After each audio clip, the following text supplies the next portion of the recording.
नमस्कार। आकाशवाणी चंडीगढ़ से प्रादेशिक समाचारों के साथ मैं डॉक्टर गुरजीत कौर। सबसे पहले मुख्य समाचार। देश भर में 125 से अधिक शीर्ष व्यवसायियों ने यात्रा व पर्यटन सहित तुर्की तथा अजरबैजान के साथ व्यापार का बहिष्कार करने का फैसला लिया। हिसार और कुरुक्षेत्र में आज ऑपरेशन सिंदूर की सफलता और सेना के सम्मान में तिरंगा यात्रा निकाली गई। विधानसभा उपाध्यक्ष कृष्ण बेड्डा ने जींद के एकलव्य स्टेडियम में सिंथेटिक ट्रैक बिछाने का शुभारंभ किया। जींद जिले में आज अनेक स्थानों पर सिविल डिफेंस वॉलंटियर प्रशिक्षण शिविर आयोजित किए गए। अब समाचार विस्तार से। देश भर के 125 से अधिक शीर्ष व्यवसायियों ने यात्रा और पर्यटन सहित तुर्की तथा अजरबैजान के साथ विभिन्न व्यापार और वाणिज्यिक संबंधों के सभी रूपों का बहिष्कार करने का फैसला किया है। यह निर्णय आज नई दिल्ली में ऑल इंडिया ट्रेडर्स संघ CAIT द्वारा बुलाए गए एक राष्ट्रीय सम्मेलन में लिया गया।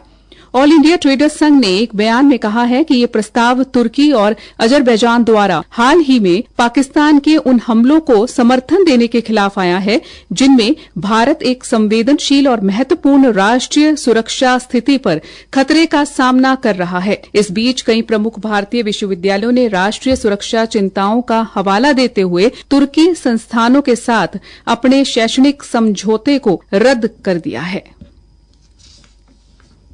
गृह मंत्री अमित शाह ने कहा है कि ऑपरेशन सिंदूर प्रधानमंत्री नरेंद्र मोदी की दृढ़ राजनीतिक इच्छा शक्ति, खुफिया एजेंसियों से प्राप्त सटीक जानकारी और हमारी तीनों सेनाओं की अचूक मार्ग क्षमता का अनूठा प्रतीक है। उन्होंने खुफिया जानकारी साझा करने के उद्देश्य से दिल्ली में आज नए मल्टी एजेंसी सेंटर का उद्घाटन करने के बाद ये बात कही।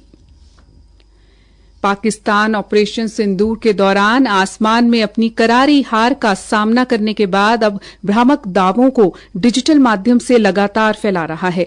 भारतीय वायुसेना ने पाकिस्तानी वायुसेना के हमलों को बुरी तरह नाकाम कर दिया था, लेकिन अब वह स्वयं को आसमान का राजा बता रहा है। सोशल मीडिया पर कई पाकिस्तानी अकाउंट्स ब्रिटेन के अखबार द डेली टेलीग्राफ की एक तस्वीर प्रसारित कर रहे हैं जिसमें पाकिस्तान की वायुसेना को निर्विवाद रूप से आसमान का राजा कहा जा रहा है। हालांकि वास्तव में ये तस्वीर आर्टिफिशियल इंटेलिजेंस द्वारा बनाई गई है और द डेली टेलीग्राफ ने ऐसा कोई भी लेख नहीं छापा है।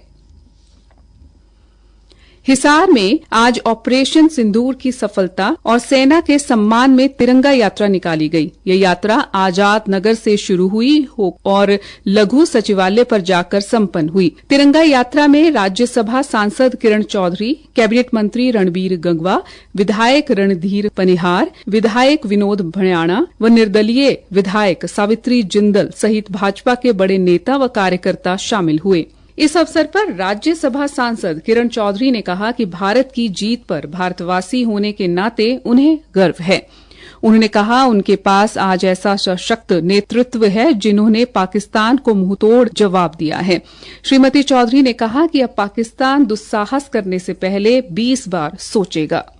आज भारतवासी होने के नाते हमें गर्व है। एक ऐसा सशक्त नेतृत्व है तोड़ जवाब जो है पाकिस्तान को दिया, जिसने आतंकवाद के जरिए दुस्साहस करा हमारा सिंदूर के ऊपर। आज हमारे प्रधानमंत्री ने उस पाकिस्तान को एक सबक सिखा दिया। हमारे जो फौजी भाई हैं उन्होंने पाकिस्तान के सारे जितने बेसिस थे उनको तहस नहस कर दिया।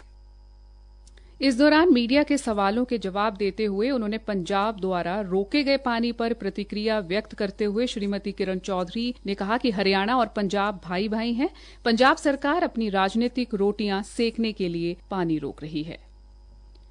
कुरुक्षेत्र में भी आज ऑपरेशन सिंदूर की सफलता पर तिरंगा यात्रा निकाली गई। कुरुक्षेत्र के थीम पार्क से शुरू हुई तिरंगा यात्रा में कुरुक्षेत्र से सांसद नवीन जिंदल, पूर्व राज्य मंत्री सुभाष सुधा, भाजपा जिला अध्यक्ष तेजेंद्र सिंह गोल्डी, जिला परिषद की अध्यक्ष कमलजीत कौर सहित तमाम भाजपा कार्यकर्ताओं और नागरिकों ने भाग लिया। तिरंगा यात्रा में स्कूली बच्चे भी शामिल हुए। तिरंगा यात्रा थीम पार्क से शुरू होकर शहर के मुख्य मार्गों से गुजरी और भारत माता की जय, वंदे मातरम के नारों से तिरंगा यात्रा में भाग लेने वाले सभी के मन में देशभक्ति की भावना भरने का काम किया। अनेक जगह पर फूल बरसाकर तिरंगा यात्रा का स्वागत भी किया गया। इस दौरान सांसद नवीन जिंदल ने कहा कि हमें अपने वीर सैनिकों पर गर्व है। प्रादेशिक समाचार आकाशवाणी चंडीगढ़ से प्रसारित किए जा रहे हैं। हमारे बुलेटिनों और ताज़ा समाचारों के लिए आप हमारी वेबसाइट newsonair.gov.in पर लॉग इन कर सकते हैं। ये समाचार हमारे यूट्यूब चैनल और x handle Akashvani news Chandigarh पर भी उपलब्ध हैं। विधानसभा उपाध्यक्ष डॉक्टर कृष्ण मीडा ने आज जींद के एकलव्य स्टेडियम में सिंथेटिक ट्रैक बिछाने के कार्य का शुभारंभ किया। इस अवसर पर उन्होंने कहा कि इससे जिले के खिलाड़ियों की लंबे समय से की जा रही मांग पूरी होगी। श्री मीडा ने कहा, बहुत लंबे समय से सिंथेटिक ट्रैक का जो संपन्न हुआ, ये 9 करोड़ 34 लाख रुपए का प्रोजेक्ट है, जो लगभग हम ये मान के चल सकते हैं कि लगभग 6 महीने की अवधि में इसको पूरा कर दिया जाएगा। इस दौरान मीडिया के सवालों के जवाब देते हुए विधानसभा उपाध्यक्ष ने कहा कि प्रदेश में प्रधानमंत्री नरेंद्र मोदी की मुहिम बेटी बचाओ बेटी पढ़ाओ के सार्थक परिणाम सामने आए हैं। उन्होंने जो ये मुहिम चलाई, आपके ही लिंगानुपात कितना फर्क पड़ा है और हमारी बेटियां बच्चियां दिलेर हुई हैं, वो उसमें पढ़ने भी लगी हैं, जबकि वो घर का काम भी करती है। उसके बाद भी लड़कों के मुकाबले में हमारी बेटियां हर चीज में, चाहे वो खेल जगत हो, चाहे वो शिक्षा का जगत हो, में अव्वल लाने का काम कर रहे हैं, क्योंकि हमारे देश के प्रधानमंत्री और हर एक व्यक्ति ने उस पर जोर दिया और उसका असर आपके सबके सामने हरियाणा में नजर आया।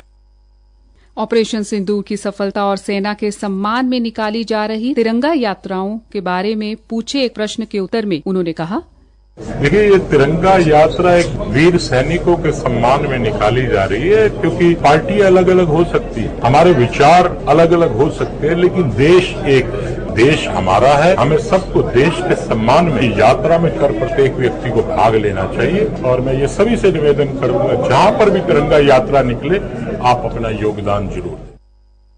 उन्होंने कहा कि हमारे जांबाज सैनिकों ने शौर्य और अदम्य साहस का परिचय देते हुए न केवल सैकड़ों आतंकवादियों को मिट्टी में मिलाने का काम किया, अपितु पाकिस्तान को बता दिया कि भारत आतंकवाद को सहन नहीं करेगा। उन्होंने पंजाब जल विवाद पर कहा कि पानी पर सबका अधिकार है और पानी रोककर पंजाब के मुख्यमंत्री ने छोटी सोच का परिचय दिया है।